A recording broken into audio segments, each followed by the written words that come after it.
From Jazwares and their Pokemon line, this is the Battle Feature Figure Heracross and the Battle Figure Pack of Pikachu and Quaxly. We have a little bit of Gen 1, a little bit of Gen 2, and even a little bit of Gen 9 today.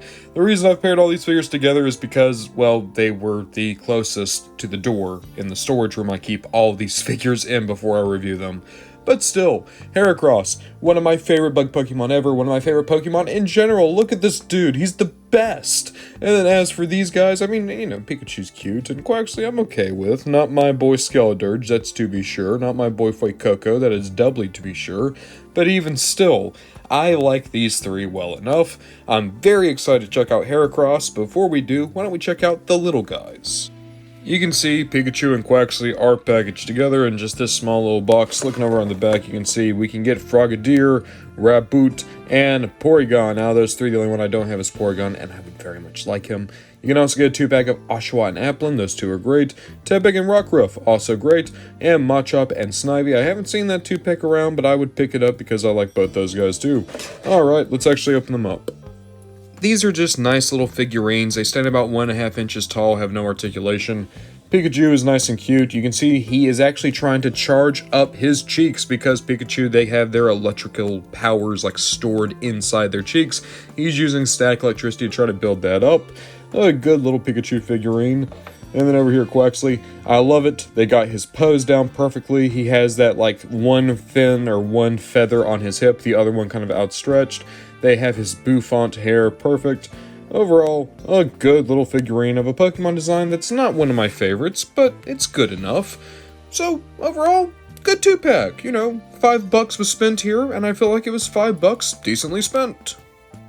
But then we have the actual point of interest, which has to be Heracross. You can see the box was a little bit banged up, but on the back, this was such a great wave. You got Bisharp, one of my favorites. Toxtricity, one of my favorites. Blastoise, one of my favorites. Bisharp's review is going to be coming pretty soon. I've already looked at Blastoise and Toxtricity, but why don't we actually get Heracross out now? First of all, Heracross just looks perfect. His proportions are on point. They have the exact Pantone of blue on the ready. The paint's solid throughout. A very good Pokemon design, captured perfectly here.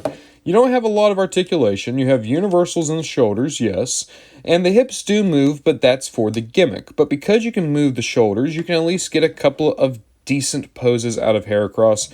Maybe it's more like he's doing like a sumo pose. Maybe he has his hands kind of more close together, like he's about to grab something. You can even kind of have him say like, hey, what you doing, bro? What you doing in my neighborhood? Or you go in, like, give someone a hug. There we go. Now, in terms of the gimmick, it's supposed to be you fold him down and then he lunges forward. So, oh, well.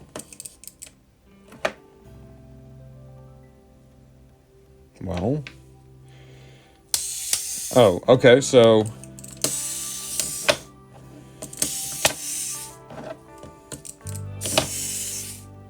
surely that's not what the gimmick is supposed to be. Surely not. I mean, he jumps, I'll give it that. Is the idea that you're supposed to hold the... Yeah.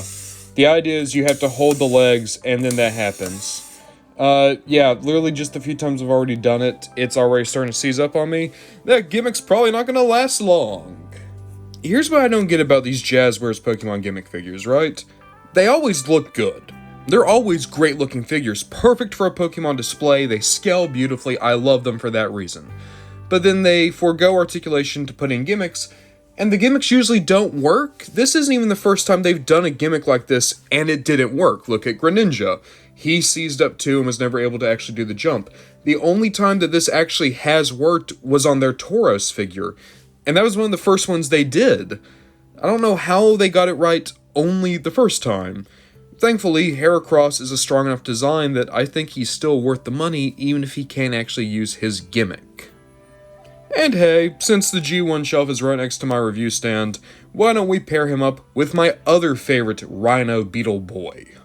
That just leaves the question of how I personally would describe these guys, and in all honesty, it would be as fine. They're okay.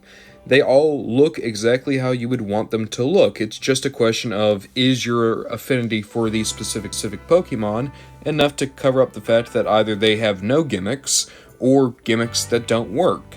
Pikachu and Quaxly, if I weren't doing a big Pokemon collection, I probably wouldn't pick them up. But Heracross is one of my favorites, and I adore him, and I still adore him. And it's great to have a good, well-sized Heracross toy at long last. Even if the gimmick doesn't work, even if I would have preferred to just have universal hips, I still really like Heracross. And I would still, honestly, recommend his figure.